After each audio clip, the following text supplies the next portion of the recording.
clear tu te in zavain chi bai le vek ule hei tun truma pathian mal som na kai hruaina le an kol na kan dong le a hun tha le dom tak mai kan ni le thei hi alom om khop mai pathian hena ma sen lom thum ro se tun truma kan thu pui tur chu isua alo kal le don ti ani pathian thui lo chiarang zohana bung som pali chang khata tanga chang thum zo hian kan chiarange in thinlung mang ang su se pathian in ringe keipo miring vero u kapa ina omna tam tak oma aom lo chuan ka hril to tur cheu ani in tan mun siamin ka kaldon hi in tan mun kan siam chuan kalokir le anga ka hnena kala ang cheu ka omna nangni po in om thei nan lalpana thu kan zatan mal som ro se amen ilo tong trayang min hmangai tu kan pa du takwan ro puyami imi hruai en kolna le chen chil na du om tak mai awangin lom thu kan hril che a tundar kara hian khongai takin nangi min om pui min kai hruai le la I thu kan puan chhuat tur te hmangin nang ma roin puang chuakin ngai thatu te le thlir tu zong zong te ta na mal som na ani theinan I tran puina karon dile kan sual kan at kan bo chhe min ngai dam la chung zong zong chu isu mingin kan dile amen le khovela hian thil pahni chiang sa a oma chung thil pahni te chu mishing te hi kan thi don ti le isu hi alo kal le don ti hi ni heng thil pahni te hi thil chiang sa ani tum khat chu Armenia rama hian lir anginga December ni sari sang ka zakwa somriat pariat kha ania ana zong hi 6.8 Richter scale magnitude ani chutiang takana chuan kan ram hi minan soi ve ta sela engtiang takin nge kan ram hi asoi danglamang o ti hingai tu tham ani helir hinga hian mi tam tak an thiani kha chulir hing rap thak tak a thlen hnulok chuanin papakhat chu school chhevek to a chuanin avatlana ti chuan chulai muna lungte khalaya in bang lir hingina asoi thak te tin in chak te pon yang chu khati ang chi sang sang kha a thei top chuin a haya a paison ani chutia a hai mek lai chuanin mana a thulo soito a fa pahne na alo tiam to achu a benga hian aron ritani eng po lo thleng se itan ikianga ka om zelang tia atiama ngei kha a benga chuan aron rinon taral ralmai ni ti chuan warzokin nasazokin kha ana tho kha lungtele khatiang inchak apaison le athil haya kha an hai le zuala afa pa classroom ni oma angai zona chuanin nasatakin thei top chuin a hai ani apai kiang zela midang chuan chu pa chu ronnam son antumani maselangin afa pahnena thu alo tiam to awang khan an nu kiang theilovani khalai huna khan gas ali ka wangin kang mei chuak mai theidin huna ading renga tin khalai huna khan inchak then khatte asoi lirhina asoi chim then khat latlamai thei tur angkha e awma wangin a hlo oma veng tu te kha an omani tiang chuanin khalaya veng tu te le na thok tu te khanin kan lo buai pui mayang an ti a chuti an ti mek rual chuan pakhat chuanin athu shima ifa patan dam chuangai na omlo an ron ti zeu boka chutiang chuan han shrila ma se apa chu anti dang lam zo lova an nam son zo lova an lakiang theilo ani tin chu pa chuanin aha zela ahai thuk zela darkar som pahni alo liama darkar som ni pali alo liama darka somthum priat lai mai lungte paya alak son nu chuan le a hai nu chuan a fa pa o chu a hret ta tlat mai ani chu alom tur zia chu han ngai ton teng u alom vong don ni tiro a ha na zong te khang zong kha are evekin arin omani hetiang deuh hian I suan anun na hlanin minron tlana sual hoisana ahnen pantu telaka alom dan tur chu kan ngai tu thiamin arin om mi sual pakhat sim chunga van mi te lom zia han ngai tu taila tro alom ton lut tukani khapa kha eng ang takin nge athin lung kha alomang lom na men lo tak nein athil ti lai kha phur tak main ati so don ti achiang rengani chuti a hai zel lai chon afapa o an theta a afapa chuan kapa nangma ini em aron ti ni chu o khati hun lai khan thil ngai nom beravan ni don em ilo kal don ani ti kashia ati kapa ilo kal don ani ti min ti ama wangin no pang dang te po lungai lo turin le beidong lo turin kalau silasin ati ni chu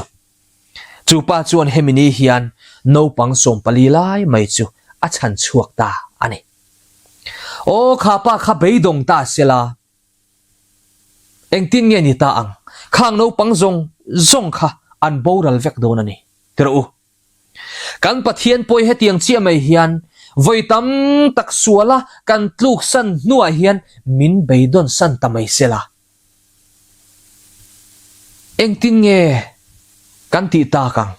engti kong ma in mi sual te hi chan dam ni le theina kong kha om don lo ani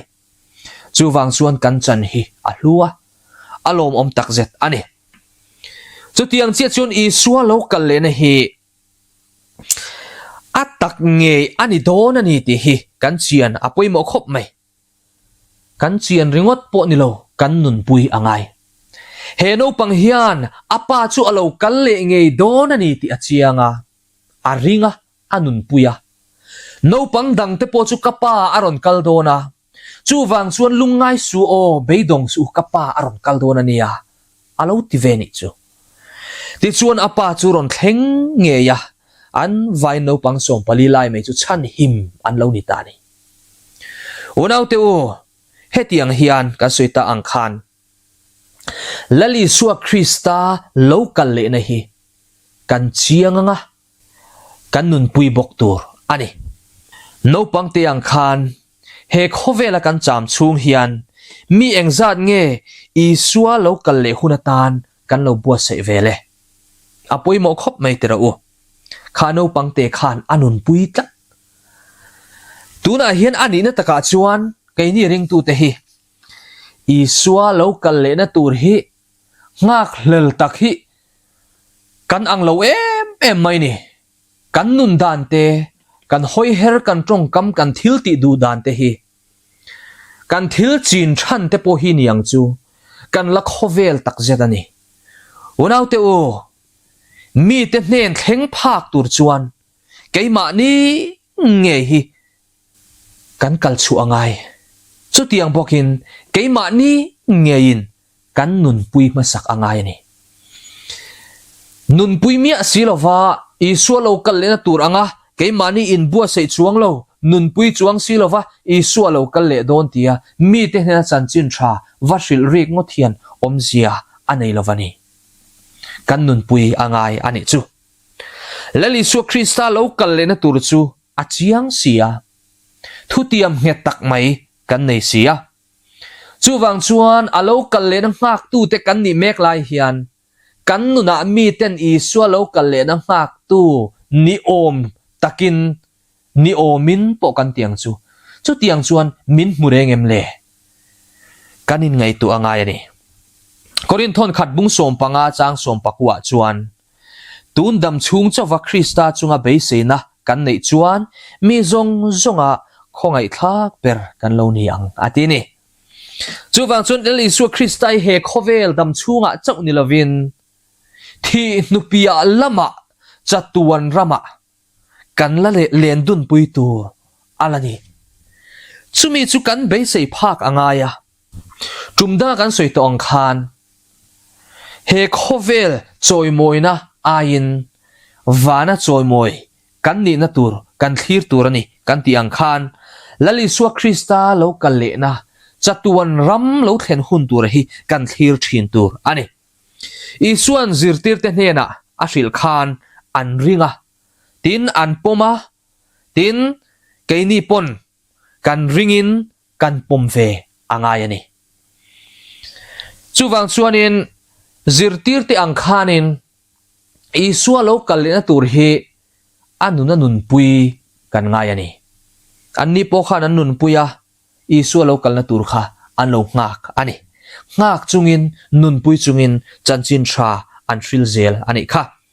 tir ko te pum kha chang som le som pakhat lo chiarila tin a chholaya van lam an en reng lain mi pahni puan var sinin an kianga an lo dinga chumi te chuan Galilee ramami te u enga tinge van lam ena indin reng hei isua in hena ta vana hruai chowa a om hi vana a chho in muang bokhian ama nge hi alo kal le ang an ti a ti kan mu ani isua chu alo kal le nge don ani ti chu van tir ko te chuan an ron nem heta ani chu tiang chuan lali su krista chu alo kal le nge don ani ti thu tiam het lutuk mai chu kan lo nei ta a ani le no pang te ang khan kan lo nun pui vem le kapa ilo kal le don ti ka hriat awangin heng no pang te hena hian lungai lo tu le beidong lo turin ka lo hrilasin ati ang khan lali su krista hi alo kal le don ani ti chian na nun nen nun pui la chu tiang chu no pang te ang khan mi te hena engzat hena nge isua hi alo kal le dona beidong su o lungai su o pathian ina tran pui thei che ni tia an har sat na atanga hruai chu hi engzat nge kan nei to le kanin ngai tu angai ni chu tiang hruai chu atur khovel sual boy tang me khi mitam tak an omani tholai te u ho u tran ilang u mimal tinin nasazokin tran ilang u ziak tu pakhat chuan ti hian alo soya zirtir ten isua vanalon turan han thlir ta a ti chuanin an thlir kha vana chuan chhum chunga chuan chhum zinga chuan lak chhovin an om ta a ti hian alo ziaka chutia vana ta an mit an lak son ve le chuan isua local tur chu an ngak nga la atini chu unaw te u ke ni hian isua local tur hi kan ngak tak takem le nge nia isua chu local don ani ma se ala reyang nakil na ala niyang kan lo tizok unaw te u zirtir te hi chuan an nun pui nga la ni chu ke ni hian isua local le na tur be sei in ti si hian kan nun pui ve em ti hi kanin zo angai ni in zo thewang u lali su krista chu alo kal le don ti chu kan chiang kan hreve kani ma se kan nuna mi ten isu krista lo kal le na tur be sei tu kan ni ti hi an mu em ti hi kanin zo anga yani isuan thamuan tu tharau thiang hlim alo tiam lo thlen ma chuan na sataka in bua sein an tong trai thin ani kha chu tiang chuan kai ni po na sataka kanin bua sei anga yani lali su krista nei tur hian alo kal le na chanchin puang dar tur hian keini arong bol tu te keini ring tu te isua nung zui tu te hian kan lo nun puya kan lo be seya kan lo rin angai ani ti chuan in po na le in pum khatna zirti te po khan an lo nei ani kha chu in pum khatna chuan pathian mangai na chumi ten an mu thel lo an mu mai lo tiang chuan unaw angin chung ku angin an om the ni kha unaw te u ke ni po chu tiang che chuan kan ko than member pui te hi kan unaw te kan chung ku te an ni ti hi kan hriat angai ni an trong trai na le an be se na chu tharau thiang lima khat nuna alo lang chuak ta tiang chuan nasa takin chanchin tha chu an puang zel ani kha an har thar na le an rong bol na chu anungin thil ati thei em maya Pentecost ni alo niya tharawa khatin an lo om ta chumini chuan na satak main chanchin tha an han puanga an chanchin tha puan te chuan mi a khoina se em ani hemini hian mi sang thum lai main baptisma an changta ani kha unau te u kharawa khata rong bol ve hi achak om tira u kan trong kam chuak tin re mei te chuan mi thin lung alo ti har thei to anga avan nuam don em heti huna po hian zirtir te khan tir ko te khan tharau lua khatin an oma tharawa thuamin an oma hoi sen takin pathian thu chu an puang chuaka mi sang thum lai main ni khat thil thua baptisma an changta ke ni huna hian eng tika tak thengang mo tira u theng ve thoi se achak om khop mai tharau thiang hlim dong tur hian nasataka kanin buat sai angai ani anni po nasatakin anin buat saya el rel na thin lung an na yang ti ten hlawa mi te ril ru ti nat an na yang ti ten hlawa rem lo an la ne ngem le ti in an ma ni le an ma ni kha anin fiana se em mai ani chu tiang chuan ke ni po hi kanin buat sei angaya in buat sei na tel lovin hlo tlin na aom thelovani tir ko te khan tharau thiang hlim dong tur khan in buat sei na nei lovin trong trai ho na te khan nei lovin lo ngak top ta sela tharau thiang hlim khan apol hau lova chu wang chon ke ni po he hun hununga hian chanchin tha puan dar na huna isualo kalle trep to na huna hian eng angin nge kan lo in buat sei ve in buat sei na mu mal nei lem lovin isualo kalle don ti rik mo thian omzia anei lovani zirtir ten malam an pan zel theina chan thil poimo tak mai a oma chu enge kan ti chuan pathian thuwa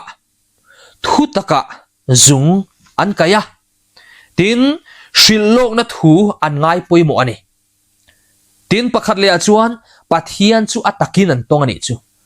hela hi apoimo ka ti khop mai unau te u keima ni ya mi ten ra tha an ron mu theina tur chuan le ra an mu theina tur chuan tin ra kan chua theina tur chuan lali suwa kristan en hin in ton chil na tak hi kan nei angai ani chu in ton chil na tak a chen chil na tak kan chan angai chu tianga kan chang ani chuan pathian thu ngai poimo na kan nei do na thu taka zung kan kai ngei do na shillong na thu te chu kan ngai poimo don ani ma se isuanen in po na tak in zom na tak kan nei thin lo awangin pathian thu ngai nat na tak kan nei theilova shillong na thu te po kan ngai poimo theilova ni lom ni thu puan bu shillong na te daniela bu shillong na te avan poimo si em hununga kan zirtur ani lai hian zoram christian te a hian shethiam engzat nge omle chu wang chuan heng shillong na te hi nasataka kan zira kan ngai poimo angai tak zet ani kan har thar theina na kan ma mo ber mai chu pathian hriat chian na le in ton chil na hi ni hei poimo khop mai petera nuna khan lo enta ila lali suwa krista kha phat atum mi lo ma sela an phat ta a isu krista nen an mit an ton sia kha chuan avan har chuak chiang em tero u isu krista tot na mel ava muwa asual zia ain tria a phasan chian zia aron khon khan avan hre chiang tak em a inten ngoi maya bulchan thaturin akirle ani kha chuwang chuan lali su krista ne na in ton chil na kan nei angai ani a thuwa thu taka kan har thar apoi mo a chu tinga kan har thar lo chuan heng shillok na thu ang te hi ngai poi mo na tak tak kan nei ngai don lo ani azir tirte ang khan chandam tu Krista hi chiang takle mimal taka kan hriata kan ton ve angai ani chu chuwang chuanin mimal taka pathian hriat na hi kan beise rin ngam na in man ani ti hi tun huna hian kan chian kadu ani ring tu ma sa te khanin isua lo kal le na hi reilo te ani don an lo ti to a voini thleng chuan alo la kal lo chu ni a ma na tang to in reilo te china alo kal don ani an ti to ani nima sila voin ni apo kan la mulo ani tro alo la kal chuang lo kumzale somsari chuang aliam le ta ma se tun maring tu te khan reilo te an ti chu an lo hre chiangin an lo nun pui dai to zok hi alo ni a chu reilo te ti chu enge ni ti lo en tai la reilo te an ti kha engtia reilo nge kan nun na hi chatuanin a om don lo ti hi an chiang khop mai kan nun na chu chhum lo langa ral le ang mai ani ti chu an hre chianga eng tik khuna po thi mai thei miderde tak kan ni an chiang ani mishing te hi derde tak thi mai thei an ni ti anin hriat chiana wangin eng tik lai pua in ring reng turin anin fui na sa ani kha kan thi ni kha hun tha kan nei top na ani ti an chiang kan thi ni kha hun tha kan nei top na ani ti kha an chiang khop mai tin tho le na ni ya chuan kan thi pui nun kha kan tho pui don ti an chiang bokani helai kan hriat thiam angaya mishing hi kan lo thi hian kan thi nia kan ril ruput mimang ang takani chun mang ang takin an tho nge na arin oma ril ru bai vai takani chun bai vai tak ril ru khan an thowanga mitam tak chun I suan han muthut te khammak an tinga an hlimang an lom bokanga a thenero chu an lungayanga an hlawanga chu tiang te chu ani don ani chu tiang chuan tholena ni a chuanin kan thi pui nun kha kan nun chia khami kan nung chang chia kha kan tho pui tur chu ani don ani zirtir te khanin isuan thu alo tiam le alo shil lok te chu beise na nen nun puin isua lo kal le tur chu hlim takin an lo ngak te to ani chulai chu apoi mo khop maya khalaya nun pui la ya kha kan nun pui ve angai an ni chuan reilo te chung an tia kha he mishing dam hun chung reilo te chung a kha ani ti an chiang khop mai reilo te chin alo kal don an tia omzia chu mishing hi kan thi dona reilo te china kan thi don thil chiang sa kan ti to kha ti chuan mishing chu kan lo thianga kan thi chuan eng ma kan hre don lo zana kan mu hila zinga kan har le ang mai hian isua lo kal le na chu reilo te ang chi ani dona chu wang chuan in ring rengin an lo oma an lo nun pui to ani chu nang le ke na kan ti ve tur chu alo ni ta ani lali su Krista lo kal na hi kan lo nun puya kan lo rin ve angai ni chu petel le khathon pahni na bung kha chang som pakwa chuan tin shillok na thu nget le zual chu kan nei ani khua alo vara var par arsi chu in thin lunga alo chu ma lo zong chu khon var mun thima eng an ngai sak anga in ngai sak chuan in ti tha ang ati poimo khop mai helai thu hi voi khat ka chir le ang tin shillok na thu nget le zual chu kan nei ani shillok na thu ati hi Daniela bu te thu puan te hi kan ngai poimo angai ti na ni chu khua alo vara var par arsi chu in thin lunga alo chu ma lo zong chu khon var mun thima eng an ngai sak anga in ngai sak chuan in ti tha ang lali su Krista alo kal le ma lo chuan heng shillok na te hi kan ngai poimo angai ani chu pathian in chia hlo aneya a chia hlo kal tlanga thu shil na tharau aron pek te shil lok na tharau an don te manga thu an ron shil lok zol nei te na an ron shil lok hi kan ngai poimo an ngai ani isua shil lok na te chu an lo ngai ven ring ani kha zirtir te khan ngai ven le in ring rengin an oma chu tiang chuan an lo her liam zela chuan thar aron kaya chu mi te po chuan an ti ang khan lali suwa Krista lo kal le na tur chu lo zirin shil lok na chu ngai poimo in isua chu alo kal le ngei don ani ti ngai ven le nun pui chungin an her liam zela tun kan generation kan hun hi aloin her chuak ta ani tun ke ni huna hian lali su Krista lo kal le na tur hi kan ringin kan beisein kan nun pui ve em le unaw te u in zo tang u isua lo kal le na chu kan lo ngai venin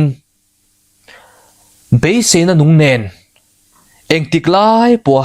in ring renga om tur kan ni tran kan ngai na trangila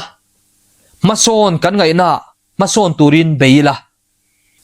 isua lo kal le na thu tiam te kha kan thin lung zong songa kan vona ngai ani kan rin angaya kan pom angai boka chu tiang zelin kan beise angai bok ani chu unaw te u mishing te kan thinge ngei don thil chiang sa lali su Krista hi alo kal nge ngei don chu po thu tiam he tak kan nei bible atangin chung pani chu khovela thil chiang sa ani a eng tik nia mo chuan ke ngei po hi thana zalin kalom don nang ngei po thana zalin ila om don kan dam lai nia Isu Krista alo lakal man lo ani phei chuan kan thi ma nge hian kan lo in ring turani lali su Krista lo kal le turatan hian kanin buat se angai ani isua alo kal le don lo emoti om ang shimin khovel thila te hian kan lo in check khol thina khovel sum le pai ro lu ho sakna kan lo na salutuk thin te hi apoyani chuwang chuan ka tharau din mun hi ka ngai tu ma sak angai ani i ngai tu ma sak angai ani chu tiang zelin kan chhung kwa midanga an tharau din mun a himem enge an tharau din mun ni le chan chuangai engzan nge om chung te chu chan chuak thei turin thei top kan chu angai he thu tiam het tak mai hi alo thleng nge nge dona chu thu tiam het tak mai chu